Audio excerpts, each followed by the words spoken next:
পাইনি রে। মাটির প্রতিমাকে সেবা দিয়েছে সারাটি জীবন, যে হাঁটতেও পারে না, চলতেও পারে না, কথা বলতেও পারে না, কিন্তু এমন সচল মাকে আমি কোনোদিনের জন্য কাছে পাইনি। আজকে আমি আয়ান সচল মাকে যখন কাছে পেয়েছি, আজ আর সেবা দিতে ভুলব না। জবার মালা পরিয়ে দিয়ে মায়ের চরণ তলে বসেছে। পাশ থেকে কুটিলা বলছে, এটা কি হলো দাদা?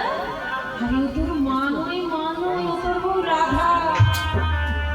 সাধে কি আর বলি দাদা, বউ তোকে গুণ করেছে, কবচ করেছে, মাদুলি জুতো করেছে, মন্ত্রভূত করেছে।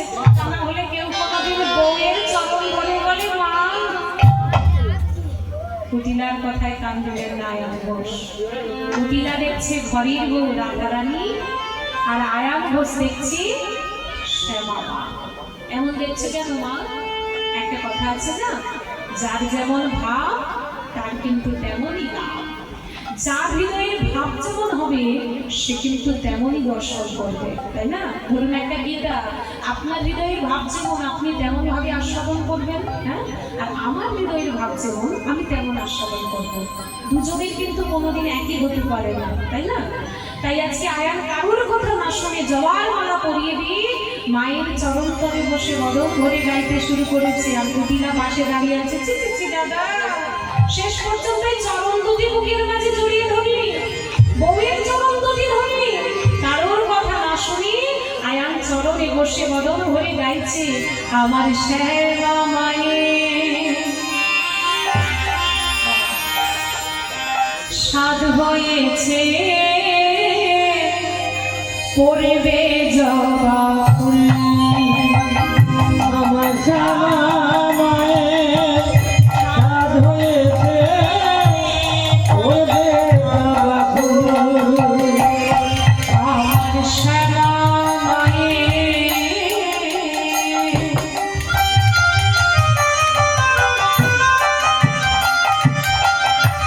সাধ হয়েছে পড়বে জবা ফুল। আমার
আজ তোমার আমার লীলা শেষ, এইবার আমার যাবার পালা।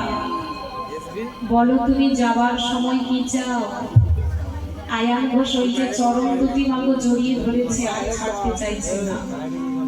কি আর চাইবো আমি, আমার চা পাওয়া সব শেষ।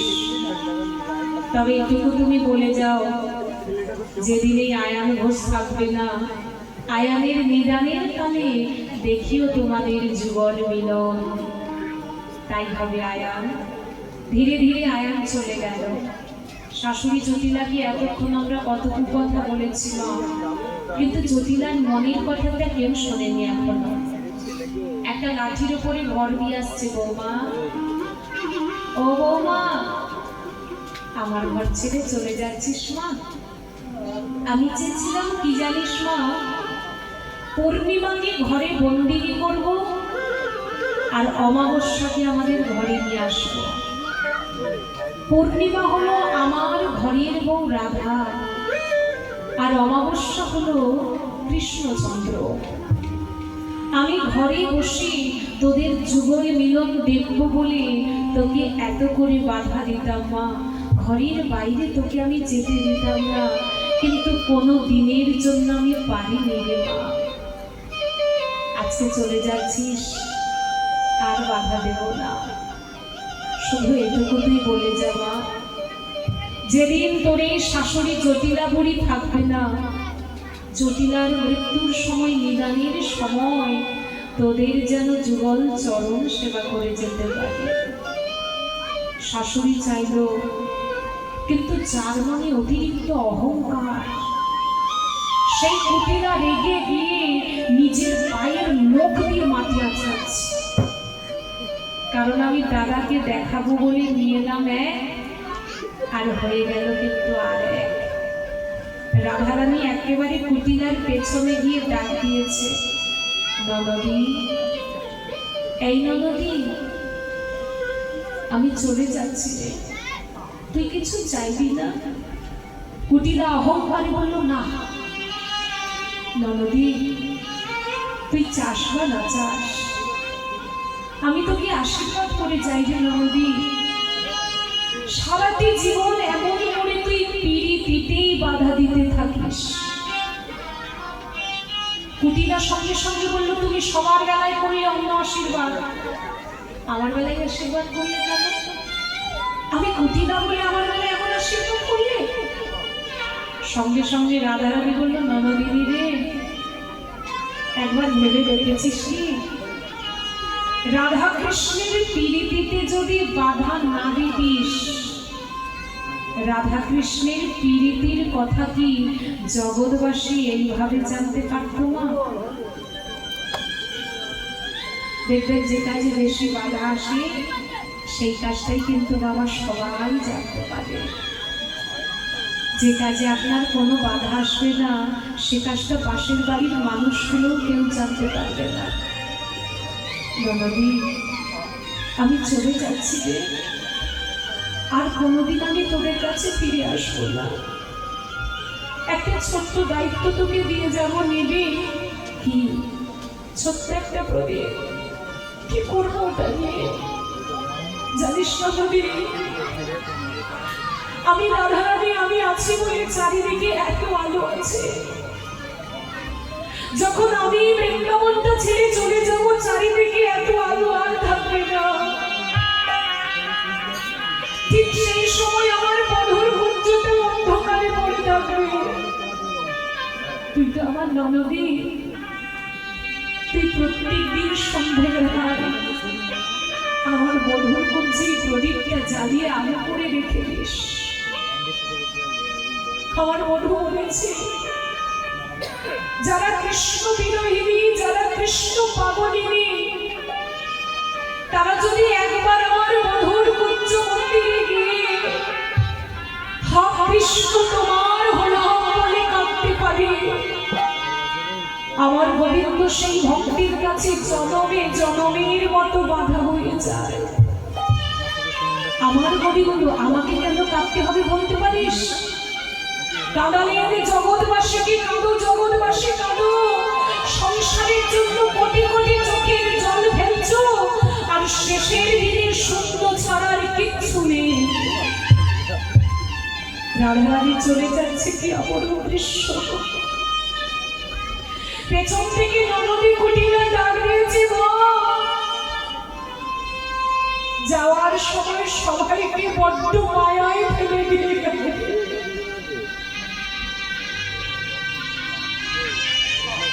জগতে সবাই যখন ছেড়ে চলে যায়, বড্ড বেশি মায়ায় ফেলে দিয়ে যায়। তুমি আমাদের সবাইকে আছে মায়ায় ফেলে দিয়ে গেলে। আমি কথা দিলাম, প্রত্যেক দিন তোমার মধুর গুঞ্জে আমি প্রদীপ জ্বালিয়ে আলো করে রেখে দেব। শ্রীমতী রাধারানী চলে যাচ্ছে, কি অপরূপ দৃশ্য মাগো। এক পাশে দাঁড়িয়ে পদকর্তা কলম দিচ্ছে, হে রাধে, তোমার জন্য সারা বৃন্দাবন আলোকিত, আর সেই বৃন্দাবনকে তুমি আজ অন্ধকার করে চলে যাচ্ছ। চলে যায় যদি বাঁধনে ছিঁড়ে,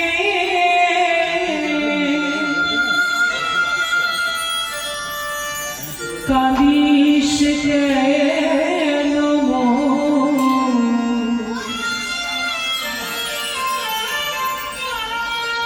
ভাঙা করা এই জীবন আছে সর্বক্ষণ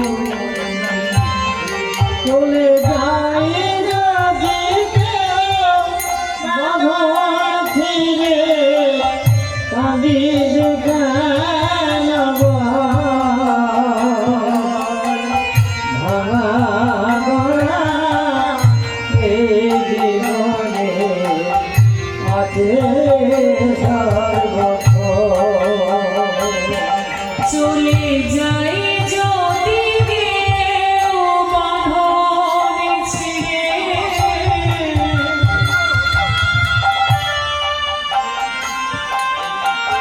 কাঁদিস কেন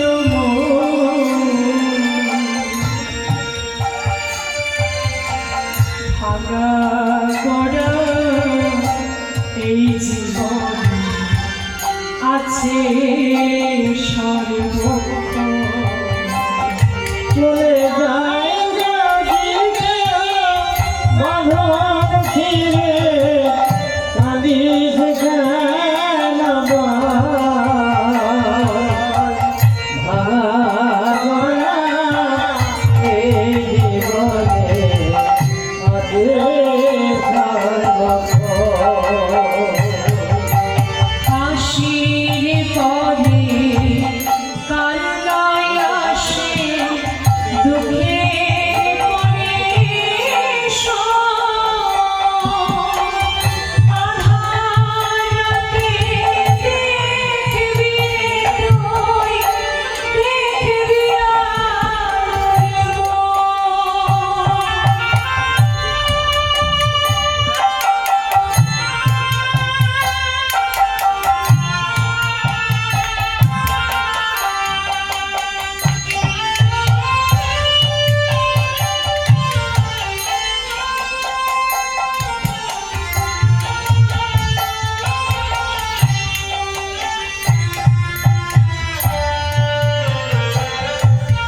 হাসির ঘরে কান্নায় আসে দুঃখের পরে আধারাতে দেখবি দেখবি আর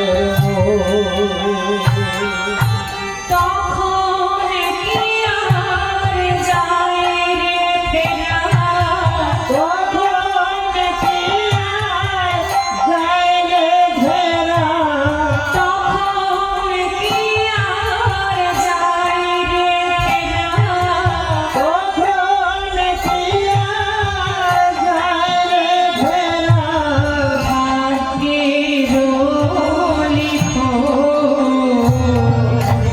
ভাঙা গড়া এই জীবন আছে সর্বক্ষণ চলে যাই যদি কেউ বাঁধন ছিঁড়ে কাঁদিস